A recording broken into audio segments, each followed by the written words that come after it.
Well, welcome to this episode of the Good Leadership Podcast. Today, I'm delighted to be joined by Dr. Hernry Roediger and Dr. Mark McDaniel, two pioneers whose research has fundamentally changed how we think about learning and memory for everyone, from students and teachers to professionals and leaders in every field. Dr. Hernry Roediger is a professor at Washington University in St. Louis and is widely recognized as one of the world's leading memory researchers, best known for his pioneering work on retrieval practice and the study of false memories. His decades of research have shaped how educators and scientists think about memory itself.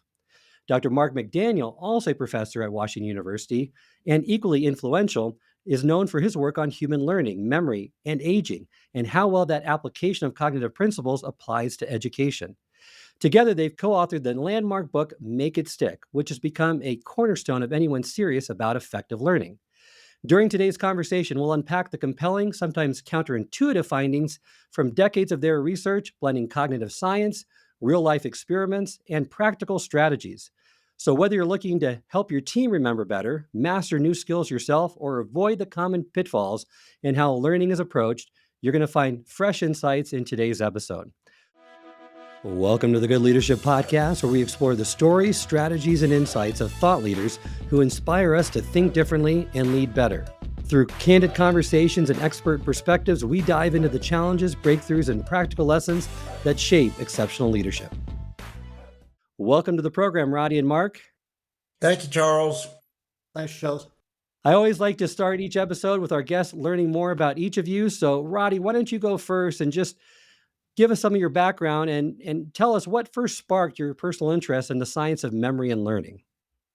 First sparked my interest in memory. My mother died when I was 5 years old, and I worked at trying to keep her memory alive. And I just started wondering at an early age how that could happen. And so later on, when I was in school, I discovered, hey, there's a whole field that studies human memory. And so that was when I was an undergraduate, and I went on to graduate school at Yale on the same topic. So that's how I got involved from an early age. Well, I don't think I had quite the experience that Roddy had with it, but what I remember and what my parents were fond of telling people about was that when I was younger, I liked to build mazes. We had some little mice, and I liked to try to train those mice to run the mazes. So I was interested in learning from an early age. And then later in college, I was intrigued by individual differences in learning, why some people really learned something quickly or got it quickly and why others didn't, and interested in my own learning. So in studying for exams, I was able to discover that retrieval practice was really a quite effective way to learn the material for exams. And so those personal experiences, looking at other people learn, building mazes for mice, all those things I think were part of the general constellation of an interest in learning and memory. And I know that much of how we structure training and schooling is based on learning theories that have been handed down to us. How we teach and study is largely a mix of theory, lore, and intuition. But over the last 40 years, cognitive psychologists have been working to build a body of evidence to clarify what works and to discover strategies that gets results. I have found, and I think you would agree, we are going about our learning in the wrong ways, and we're giving poor advice to those who are coming up behind us. So let's first unpack really what learning is. And you provide the definition in the book of learning is the acquisition of knowledge or skills and having them readily available from memory so you can make decisions. But it comprises of three parts: encoding, consolidation, and retrieval. Perhaps you can elaborate on each one of those processes to give people more insight into what learning really is. And let's start with encoding. Encoding is simply initial acquisition of information. So if you're listening to this podcast, you're hearing our sentences, you're encoding them briefly, then they'll consolidate, and then the question is, can you retrieve them later on? So encoding is just initial acquisition, the way cognitive psychologists talk about it. So it's just a process, right, of converting sensory perceptions into meaningful representations in the brain, and it's still not perfectly understood. How about consolidation, the second part?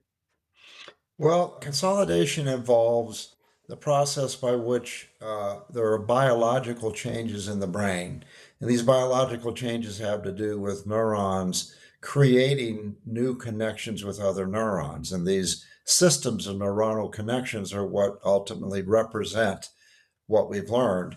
And initially, these activations might be simply activations of neurons among each other, the electrical chemical activations. But then consolidation takes these activations, and when they're activated frequently enough, starts to connect new synapses, build new synapses. So that from a biological perspective, that's what most people think about in terms of consolidation. So, this process of strengthening these mental representations for long term memory leads to consolidation, which then the third part is retrieval. And retrieval is, there's a lot of things that go into this, but perhaps just provide a brief explanation of what that is and how effective it can be if used with the right learning techniques. Well, we have to speak of memory traces so that our encodings create memory traces that consolidate. And then the question is, the issue in retrieval is, can we get back to those?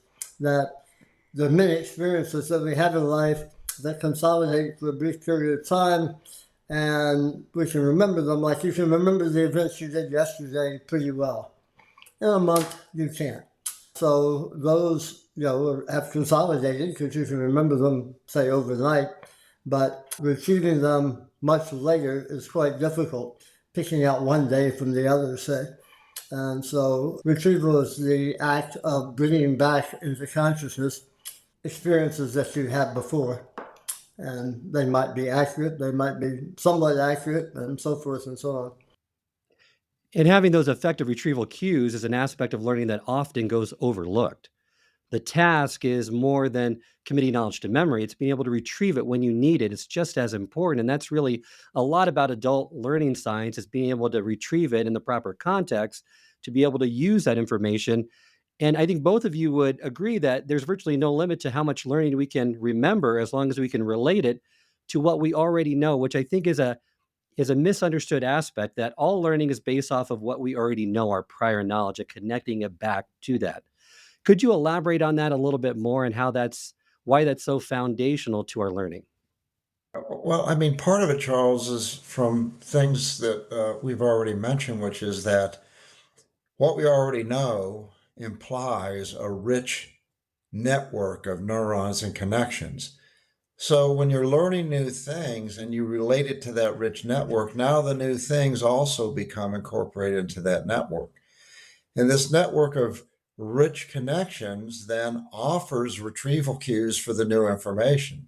So you might think about, well, you could memorize a fact and it's not connected to any prior knowledge. Very few retrieval cues for that fact.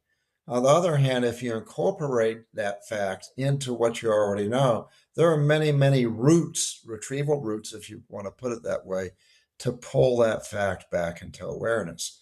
So, I mean, the idea that you want to relate new information to what you already know is part of a more general idea, which is that you want to try to organize things you're learning. You want to try to form organized, connected structures, even if you can't relate it to what you already know, although you are usually. If you can find organized relational ways to think about information that serves the same function, it provides lots of different routes to get to that information. And I see that too a lot, where you have people memorizing these disparate, separate facts of information, and then they can't recall it back at any point in time because they just haven't connected it with anything else. It's just random facts. So versus having these schemas, these mental models that connected in and have many different roots, connections to other material that will help not only with consolidation possibly, but also definitely with retrieval, in having it being retrieved in various contexts. So first, with learning to be useful, learning requires memory, which I think some people don't feel like I have a great memory or I have a bad memory, but I can learn really well. That's not the case. They're inextricably tied together. And the other big misconception I hear a lot is that learning is kind of innate, right? It's not an acquired skill. So you either have it, it's hardwired at birth like IQ, or it's not. Now, there is an upper bound based on your IQ, how fast and how effective you can learn possibly, but both of you have given evidence to suggest that everyone can improve their learning abilities. Absolutely. Yes, that's correct. So this failure to meet this learning challenge really is not your native ability, it's just using the wrong strategies. And some of the most counterintuitive strategies, before we dive into them a little bit deeper, is learning is deeper and more durable when it's effortful, which people don't like to hear that, right? They want it easy.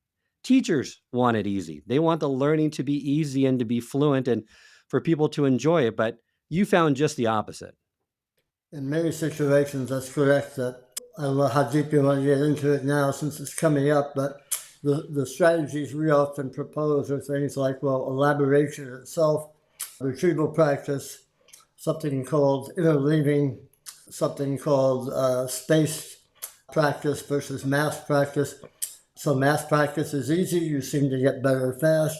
Space practice is more difficult because you're getting it in bits and pieces.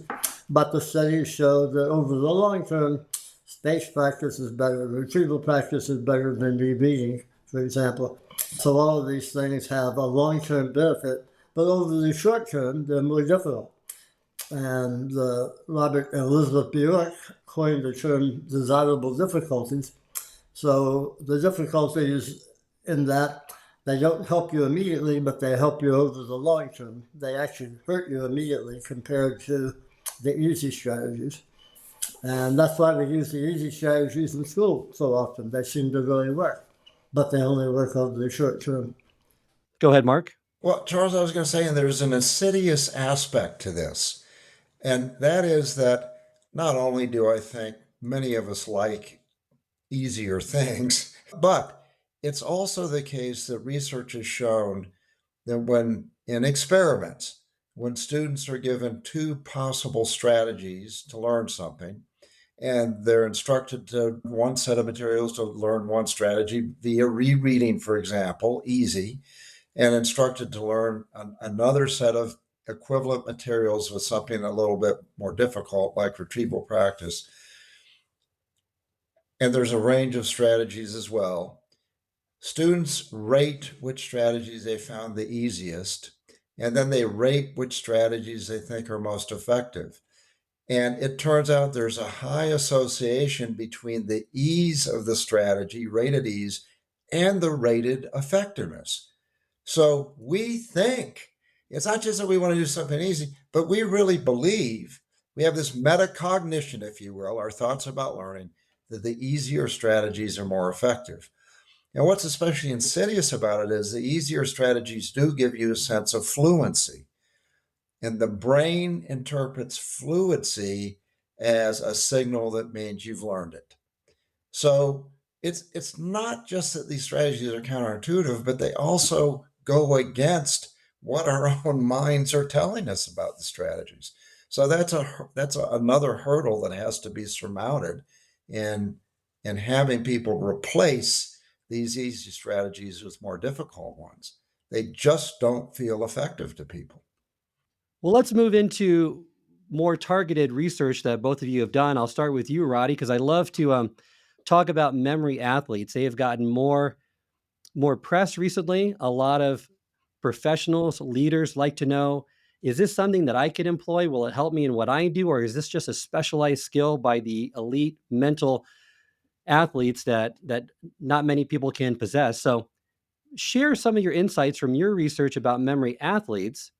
What strategies do they use, and why do they work so well? They use a common set of strategies that were developed really back thousands of years ago, starting with the ancient Greeks, but especially in the Middle Ages. And people developed very elaborate strategies. And all of these involve mental imagery, which Mark has studied a lot about. And they involve forming images and then putting them in structures that they call memory palaces. It's like the memory model, but it's actually a set of physical locations. And they will put them in those locations and then go back, locations they've pre-memorized. So then they will form images, sometimes combined images, and put them in special locations, and then go back during retrieval and look at each location and report what's in it. And so it's a very effective technique. The memory athletes say anybody can do this. We did it. We didn't know how to do this, and we learned it. I don't think that's true after studying memory athletes. They're all very smart.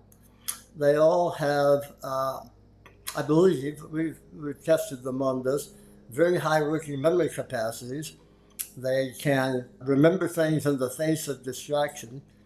And third, they have what cognitive psychologists call attentional control, which you can think of more or less for this purpose as the ability to focus and to ignore distraction. Some of them wear blinders so they aren't bothered by visual information coming in. They wear earplugs, and the audience is asked to be very quiet while they perform.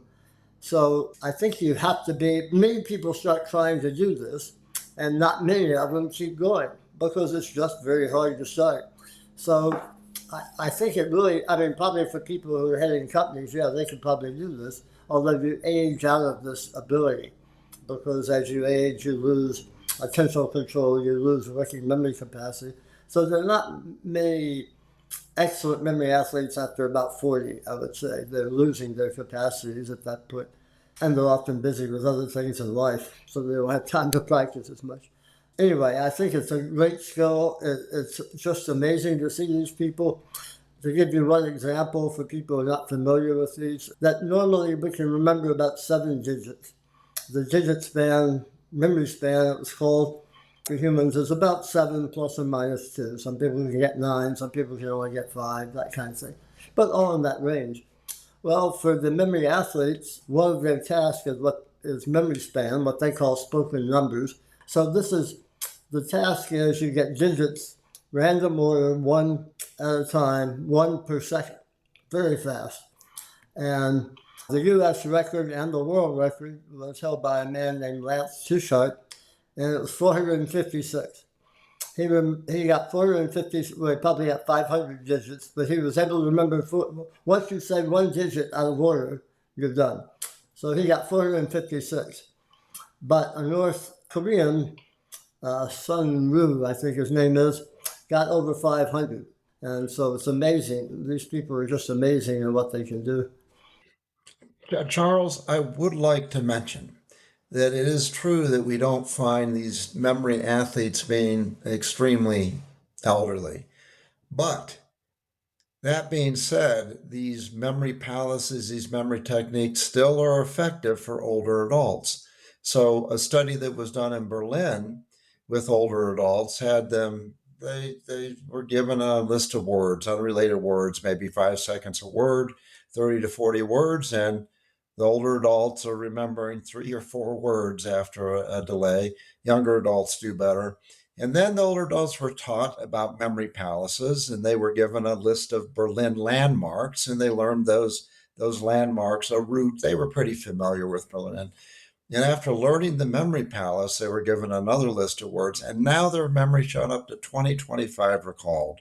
So they were 500% better after using the memory palace. Now, they weren't going to reach the levels that the athletes do, but the technique is still very useful as we age because we'll go back to what we talked about earlier.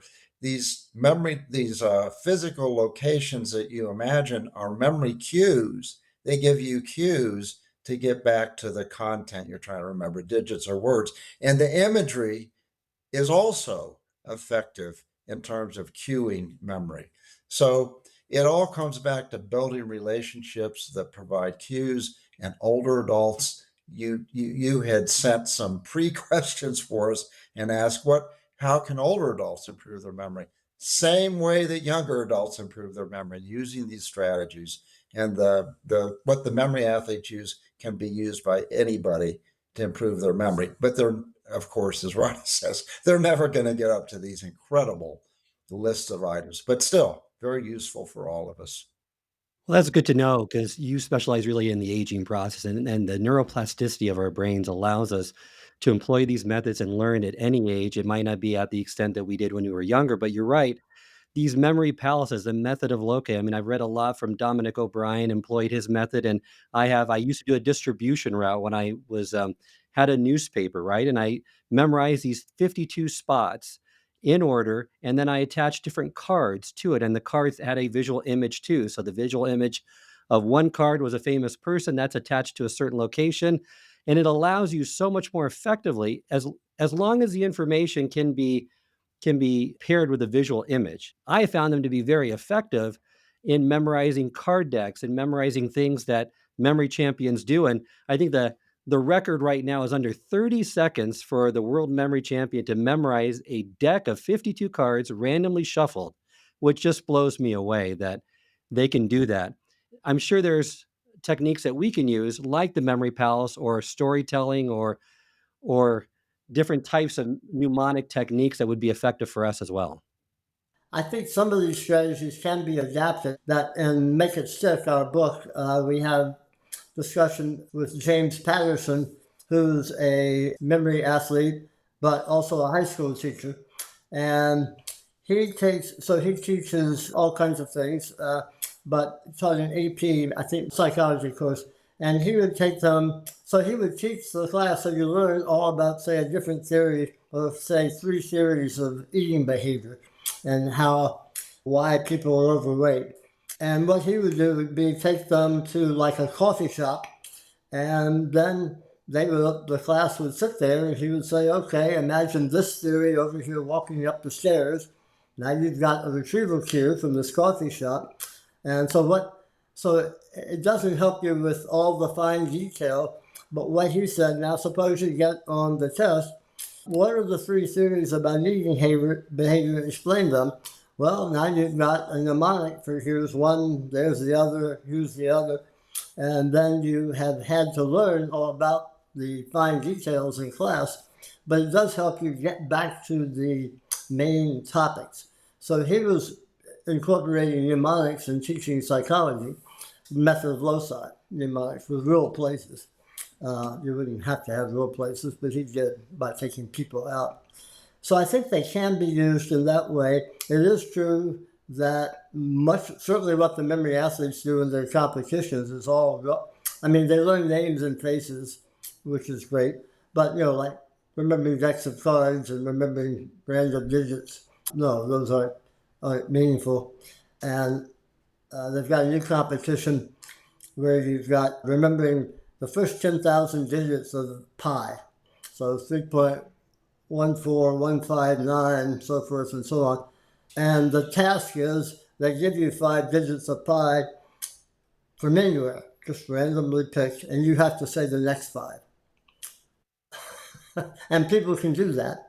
Not me, but somebody can. So that's another competition, how well you can do that. So they do amazing things, but they tell us that they're as absent-minded as anybody else. They forget where they left their car keys, because they're not using their special strategies in their daily lives very much. But it does take the right kind of material. So the kinds of things Mark and I have studied, like retrieval practice, are techniques everybody can use. And it doesn't matter what your working memory is or anything else, that anybody can use these. They've been shown to be effective in young school children, for example, in experiments by Jeff Karpicki and others. So the kind of strategies we talk about mostly and Make It Stick are ones that everybody can use. And I really think too that these memory athletes, for me, when I've used those strategies, it's caused me to process and think deeper about the information, which helps with learning, right? It embeds it in deeper ways. If you're spending time considering visual images, trying to connect it, thinking about it instead of just high level superficial learning. You've mentioned working memory a few times, so I just want to give our listeners more insight into that, because that's really the capacity of your working memory is highly correlated with IQ from certain research. And talk to me a little bit more insights about working memory and how that plays into cognitive overload. Working memory is also closely aligned with attentional capacity, with the ability to focus your attention. And it turns out that you mentioned a lecture of 3 hours. It turns out that studies have shown that almost all, maybe all students, it's hard to say, probably all students show a waxing and waning of that attentional focus. So for 10 minutes, attention can be very focused, and you're doing effective encoding, getting things, creating representations. But then that attention wanes. And then we know the attention wanes, encoding is not going to be as effective. So what I would say is we need to recognize that human limitation. It's a bottleneck. If we recognize that and we take breaks or we get students involved in some activities like answering questions or discussing points within that 3 hour span, we're going to do much better in terms of helping students learn and working with the limits of the human system, the human working memory system. So I would say, yes, it's limited and it's responsible for a great deal of encoding. And as teachers and students and business people, we need to work with that capacity. Now, I know that your world is largely the business world and the corporate world. And I was involved at WashU with a business, well, he was a dean there who worked with executive training. And he said, I'd like you to work with me on how we can improve executive training. And it's a very tough nut to crack because these executives come in for 2 days during the weekend and they get inundated with a lot of information. And then they go back, and studies find after a couple months they don't remember much about this at all. And so I was working with the dean. He said, the problem is we can't change that. And so then you have to work within the limitations of the human attentional system, and you have to devise the training so it's not lecture, lecture, lecture, lecture, 2 straight days for 8 hours. You've got to mix in things to help attention recover and to help recruit other resources like generating understanding and so on. Anyway, I just want to say that you're asking too much of human learners to expect them to take in all this information in that kind of setting. Yet, I mean, you talked about how learners don't seem to be learning effectively and they need to use different strategies. It's the same with instructors, Charles. It's the same with business training. They don't seem to be acknowledging the human side, their pupil side of learning and modifying things to take advantage of and also to help offset some of the limitations. So I think it worked. For me, it works both ways. It's the students learning how to learn, it's the instructors learning about human learning so they can work with those limitations. So that's what I would say about working memory. You're not, I mean, you're really not going to increase the capacity. There are lots of training programs out there that try to increase the capacity of working memory. And what they generally find is you can increase performance on the particular working memory task, but it doesn't seem to generalize when you've got other kinds of tasks. So you have to think about other kinds of solutions to that limitation. Well, you bring up lots of great points. Thank you, Mark, for clarifying. I've heard this a lot where there's a lot of different brain training apps, the dual N back tasks that are supposed to help working memory, and they help with the task itself. You get better on the task, but the transfer is limited to things that are very closely related to that. So even though it's a multi-billion-dollar industry, the brain training apps are not effective in terms of broad transfer, right? And building up your capacity. And also, Mark, I like how you stated that there's a lot of constraints with professional learning. Here at IMS, you're right. The executives cannot do things in a way that's optimal in all cases for their learning. So at IMS, what we try to do when there's a longer training, like a 3-hour training, is that every hour, based on Paul Zach's work, is 20 minutes of instruction, 20 minutes of interactive exercise, and 20 minutes of reflection. So you allow your brain to process, to reflect, to practice, and apply these skills so that cognitive overload hopefully doesn't set in too quickly, and you start to absorb some of the things that you're learning versus just having those lectures in school that seem to go on forever, right? That not many people got a whole lot out of. So thank you for providing that distinction and really looking at it from both sides, the teacher as well as the student. So, Roddy, with your work, you've also looked at a lot of people who can have these vivid memories of things that have never happened, these false memories. What does that mean for how we learn and how we should trust our recollection? We should be humble about our recollections. I talk to many people who are in families where some event happened in the past, maybe even a pretty prominent event for the family, and then they discover 10 years later when they're talking about it, they remember it in very different ways. And so you can't say who's having a false memory, but they can't all be right. So we often have this experience, but it's relatively rare. And so we've created experimental techniques, and Mark and I have done some of this research together with older results. And so what we do is to develop techniques that lead to false memories. And most of the reasons that we develop false memories, it's the same thing in the perception world where you have perceptual illusions. Most of these are processes that normally work well in helping your cognition, but if you put them in a certain situation, they won't. They will fail you. So to take an example, think of making inferences. That's something that humans are really great at, most of us. And that's good. That's a human ability. We all need to do that to understand the world around us. But if you put people in an experimental situation where you give them sentences like, the baby stayed awake all night, and then you ask people 2 days later, you didn't give them a multiple choice test, did you see the sentence, the baby stayed awake all night, or did you see the sentence, the baby cried all night?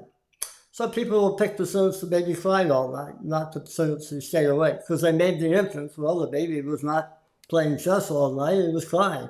And so we make these inferences that, in this case, are leading us astray. But, they're leading to a false memory in that sense, because it's not literally what was said, and we don't know really what the outcome was. Is that almost all the research on false memories is done with young adults, with college students. If you think about it, they're the worst sample in the world to study false memories. They have the best memories they're ever going to have. And as you get older, the older adults, and all the paradigms we studied, they're more likely to show false memories. And so they're a much better population to use for studying false memories. In fact, everyone I can think of takes something that is normally helpful, but you put a certain situation in, and you can show that it leads people astray. But it's not that the processes underlying it are necessarily bad ones, like making inferences. That's very helpful. When it seems like memory is reconstructive, right? We blend actual events with imagination, suggestion, and inference. So even confident memories can be inaccurate. And for learning, this means educators, leaders should rely on regular self testing and feedback rather than their own intuition of what's known to check their understanding and hopefully calibrate their confidence. That's why one reason testing is so good, either self-testing or testing in school. It tells you what you know and what you don't know, what you need to go back and restudy. And when you do get something correct, or when you're just corrected immediately, it really helps you the next time. So retrieval practice helps you either through the fact that you got it right or the fact that you restudy it. It turns out that if you do studies where you either ask a person a question that they don't know the answer to, and you even make them guess. So you ask them, a difficult question, maybe based on their readings, they miss it, you tell them the right answer. If you do that, it's better than just telling them the right answer. So having done the effort to try to retrieve it makes you encode the statement better, which is a really interesting finding itself. And that's exactly right. And there's another aspect to it as well, which is that often students are inefficient in their studying because they don't know what they know and they don't know what they don't know. That is, they don't know really what to focus their studying on. And a lot of students ask us, there's so much information, I can't study it all. True, you can't study it all.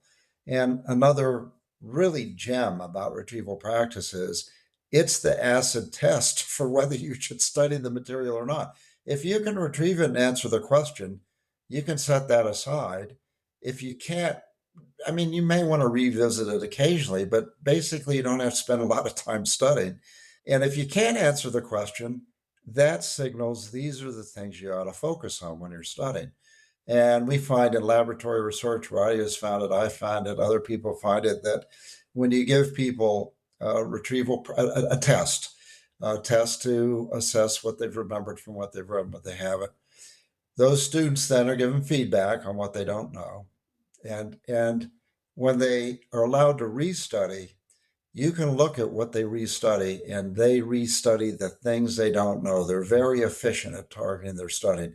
People who don't get that kind of, that feedback on a test, they're studying everything. And they don't do as well. They don't remember as much from the restudy episode as the ones who have had the retrieval practice test. So that's another gem about retrieval practice is students become more efficient at their studying. And that's important because think about it. Sometimes when I'd restudy, the things I knew, boy, that was fun to look at and think about because I already knew it and it felt good. And so that's another trap students fall into. They restudy and the things that are familiar, oh, that's fun to restudy. And it's kind of a waste of time because I already know that. So their retrieval practice has so many facets that are beneficial. And the things Roddy said, as well as this helping to drive efficient targeting of information during restudy.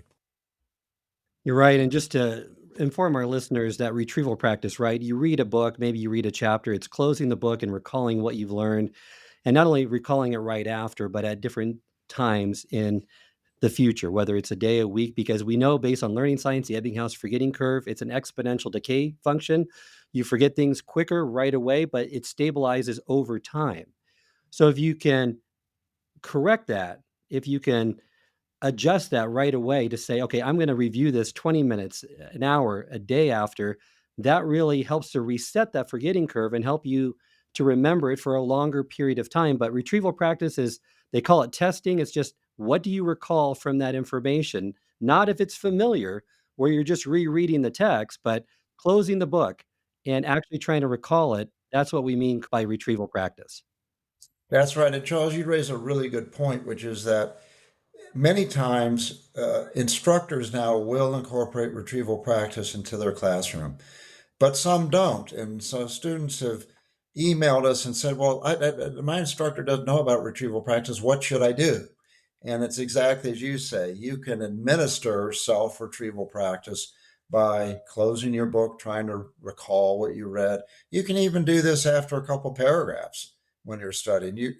Whatever amount of information seems most digestible to you, at that point you stop and you try to recall. And then later, and what you miss, then you can later review. So you're absolutely right. You can make flashcards. That's another great way to do self-retrieval practice. There are many ways to do that. You can take practice exams. Many instructors now have practice exams you can take. Here's one, I might just mention one pitfall with these practice exams or practice problems, especially in the chemistry courses and physics courses, is the students like to take those problems and look up the answer and then say, oh, I can see how you get the answer, instead of trying to solve the problem on their own. That defeats the whole purpose of having a practice problem or practice question. So that, and then some people, students use flashcards like that. They look at the question and they look at the answer and they say, okay, I knew that. So one pitfall is students really do have to go through the process of trying to solve the problem or try retrieval practice. But many ways students can initiate that on their own without an instructor having to guide it. When you speak to generation too, it's generating that answer prior to it being revealed to you. Otherwise, once again, you're just basing it on familiarity. I reread it, it looks familiar, but that's that illusion of mastery. You don't have it deeply embedded and encoded. I taught introductory psychology for many years, and after the first test, you have students come. I remember students coming in crying, saying, "I studied and studied and studied, and I got a D." I usually gave short answering essay tests, even in intro psych, and I would say, "Well, how did you study?" Well, I underlined and I highlighted and I reread, and boy, knew everything. I said, "Well, did you test yourself? Did you ask them all the questions about what kind of study strategies?" And said, "Well, you need to rethink how you study. You put in all this time, but it was doing the same thing over and over, and you didn't even check to see whether you could really answer questions about it. You just assumed you could if it seemed so familiar." And on multiple choice tests, that'll sometimes get you through, but short answer an essay, it won't. I hope this episode has provided you with valuable insights. If it has, I ask you to share it with someone who would also benefit from it. If you've been enjoying and gaining knowledge from this podcast, then subscribe to our YouTube channel where you can find all the previous episodes of the podcast and additional learning resources.